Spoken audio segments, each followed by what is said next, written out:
All right, folks. So this is lecture 14.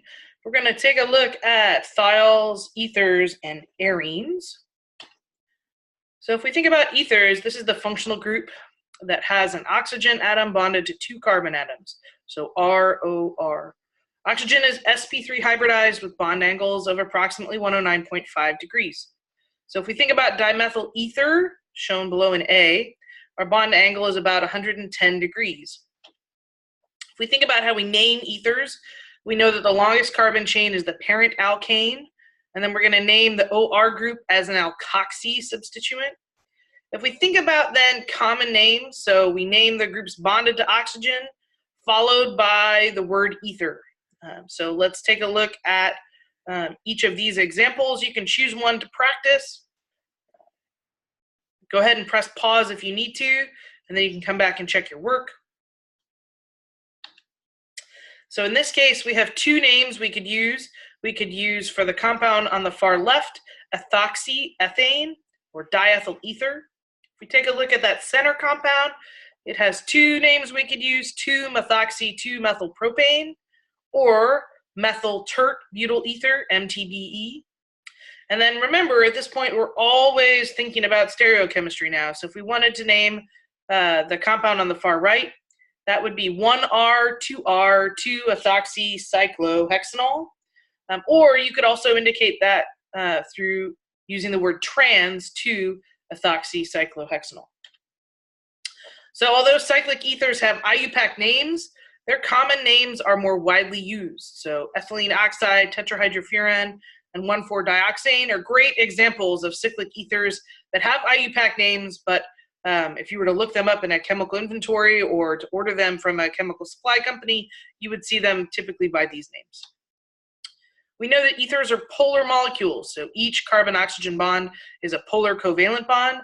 However, only weak attractive forces actually exist between ether molecules and the pure liquid. So if we think about those interactions, we know that they're weak dipole-dipole interactions. We also know that steric hindrance prevents this interaction between the partial charges. So ethers are relatively stable and unreactive. They are hydrogen bond acceptors only. They are not hydrogen bond donors. So if you take a look at this table, you'll notice that there's a significant difference in the boiling point between ethers and alcohols, even though they might actually have the same molecular weight. So notice for ethanol compared to dimethyl ether, they both have the molecular weight of 46. And in this case, their boiling points are 78 for the alcohol and -24 for the ether. The reason for that is the number of hydrogen bonds that ethanol can form compared to dimethyl ether. So this is a great example of an instance where we have constitutional isomers, again, same number of carbons, same number of hydrogens, but a different arrangement, but we see very different properties because of the different functional groups. Ethers resemble hydrocarbons in their resistance to chemical reaction. They do not react with strong oxidizing agents such as chromic acid, and they're also not affected by most acids and bases at moderate temperatures. So because of their good solvent properties and general inertness to chemical reaction, we typically use ethers as solvents to carry out our organic reactions. So for the Williamson ether synthesis, I would like for you to propose a mechanism for the reaction that occurs between ethyl bromide, sodium hydroxide, and ethanol. What are the types of reactions that can occur?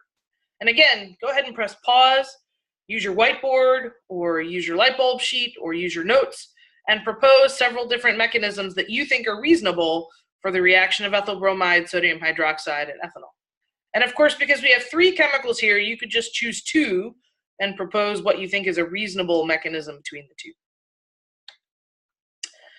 The Williamson ether synthesis, this is a typical example. So we have an alkyl halide with a leaving group, in this case the bromide. We have our base, and we have an alcohol. So this is typically an SN2 reaction where the negative charge on the oxygen is my nucleophile that attacks the carbon to which the bromide is attached, which is the leaving group. In this case, we're going to form an ether. So we break the CO bond. We break the CBr bond and we form the carbon-oxygen bond. And so when we think about this order of reactivity, we probably want to pay attention to the fact that it's the methyl and the primary alkyl halides that are probably the most likely to experience an SN2 reaction like this. The solvent typically for these reactions is the conjugate acid of the alkoxide, so in this case, the alcohol. And again, when you're thinking about this, there's a couple of ways you can approach this mechanism. You can think about identifying your leaving group, think about identifying your nucleophile, and then your leaving group is typically attached to your electrophile, in this case, the carbon. We're going to transition and think about epoxides. So epoxides are cyclic ethers in which the oxygen is one atom of a three-membered ring. So this looks a lot like an ether, except in this case it's constrained within a ring. So ethylene oxide or propylene oxide are great examples. So ethylene oxide is synthesized from ethylene and oxygen. We use a little bit of silver to make that happen and some heat. Ethers are generally unreactive to aqueous acid. However, epoxides are likely to react because of the angle strain that we see in the three-membered ring. So the reaction of an epoxide with aqueous acid is going to give a glycol. So if you think about proposing a mechanism for this reaction, you're going to think about the fact that we have acid, right, which is going to protonate our epoxide, and then we have water, which is going to act as a nucleophile. So go ahead and take a moment, press pause, and on your whiteboard or your notes or on a light bulb sheet, propose the reactive mechanism. So this mechanism has three steps. The first step is to add a proton. That can be through any acid. It could be a hydronium, as shown here. It could be sulfuric acid. It could be one of the other acids like HCl. The second step is the reaction of an electrophile and a nucleophile to form a new covalent bond. That's, for example, in this case, the action of water as the nucleophile to attack the carbon, forming an oxygen-carbon bond. And then the third step is to take away a proton. In this case, usually it's if you used a certain acid to deprotonate to create your final alcohol. One of the reasons why we're fascinated by epoxides is because they show up in a lot of places. So for example, I can have multiple nucleophiles react with an epoxide. So ammonia, water and an acid, sulfur and water, and I can form a variety of chemical compounds, a beta amino alcohol, a glycol, or a beta mercapto alcohol. And if you're wondering where these show up, here are two examples. So procaine or novocaine and diphenhydramine or Benadryl. If you've ever had allergies and taken Benadryl, you're going to notice this chemical structure that's common throughout. The way we get to that structure is through the reaction of an epoxide with a nucleophile. We're going to transition to thinking about thiols. So the functional group of a thiol is a sulfur hydrogen or a sulfhydryl group bonded to an sp3 hybridized carbon. So we have IUPAC names. The parent chain is the longest chain containing the sulfhydryl group or the thiol. So we add thiol to the name of the parent chain. Common names, so if you're going to name the alkyl group bonded to a sulfur, followed by the word mercaptan. Alternatively, you can indicate the SH by the prefix mercapto. So take a moment, press pause, and go ahead and propose the way that you would name each of these compounds. So ethane thiol, 2-methyl-1 propane thiol, or 2-mercaptoethanol. We actually see thiols in a lot of different places. Most people associate thiols with the smell of skunk, but actually the characteristic smell of the seaside that we have here at Monterey Bay stems from the volatile organic compounds that actually contain sulfur. So some of these compounds are emitted by algae in the sea as a result of enzymatic activity or bacterial action, while others are actually emitted by decomposing seaweed on the beach itself. So the compounds that they emit result in that characteristic smell of the ocean.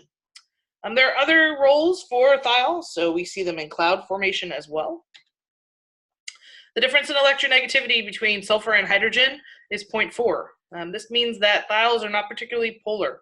So they show little association by hydrogen bonding, much less than oxygen and hydrogen, and they have lower boiling points and thus are less soluble in water than alcohols of comparable molecular weight. So if we were to compare methane thiol with methanol or ethane thiol with ethanol, you're going to notice distinct differences in the boiling point.